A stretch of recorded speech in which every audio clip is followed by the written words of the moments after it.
আবারও নেশা বিরোধী অভিযানে বড়সড় সাফল্য পেল আমতলী থানার পুলিশ। গোপন খবরের ভিত্তিতে আমতলী থানার পুলিশ বৃহস্পতিবার রাতে ফুলতলী মতিনগর এলাকার এক বাড়িতে অভিযান চালায়। অভিযান চালিয়ে পুলিশ ওই বাড়ি থেকে বিপুল পরিমাণে নেশা জাতীয় অবৈধ স্কার্ফ উদ্ধার করতে সক্ষম হয়। তার পাশাপাশি ভিকি মজুমদার নামে এক নেশা ব্যবসায়ীকে পুলিশ আটক করে থানায় নিয়ে আসে। ধৃত ভিকি মজুমদারকে আমতলী থানার পুলিশ বৃহস্পতিবার রাত থেকেই দফায় দফায় জিজ্ঞাসাবাদ শুরু করেছে।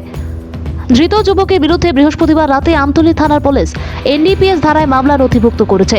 পুলিশ সূত্রে জানা যায়, উদ্ধারকৃত নেশা সামগ্রীগুলির বাজার মূল্য আনুমানিক 10 লক্ষাধিক টাকা। বৃহস্পতিবার রাতেই খবর পেয়ে আমতলী থানায় ছুটে আসেন এসডিপিও আশিস দাশগুপ্ত। শুক্রবার ধৃত ভিকি মজুমদারকে পুলিশ রিমান্ডে আদালতে প্রেরণ করা হয়েছে। ত্রিপুরা থেকে ভানুচন্দ্রের রিপোর্ট, আসাম প্রাইম নেটওয়ার্ক। আজ সকালবেলা গোপন সংবাদের ভিত্তিতে আমতলী থানার স্টাফ, বড়বাবু এবং অন্যান্য স্টাফ আমরা সবাই মদিনগর এরিয়াতে একটা বাড়িতে রেড করি। রেড করার পর বাড়ির মধ্যে একটা ঘরের মধ্যে কিছু বস্তা পাওয়া যায়। বস্তার মধ্যে প্রচুর পরিমাণে স্কপ কফ সিরাপ আমরা উদ্ধার করি।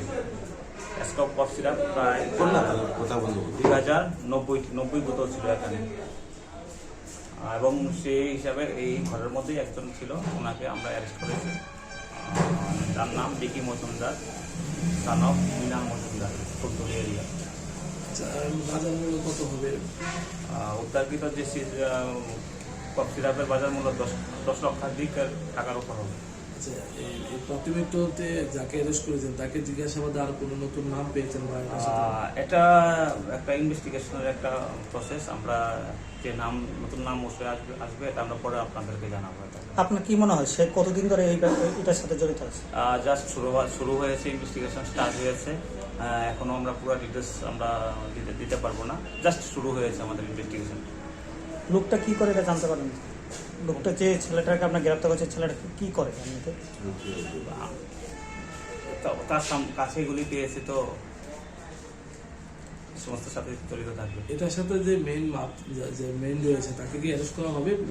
অবশ্যই অ্যারেস্ট হবে। ইনভেস্টিগেশনে ইন্টারোগেশনে যার নাম আসবে সবাইকেই অ্যারেস্ট করা হবে।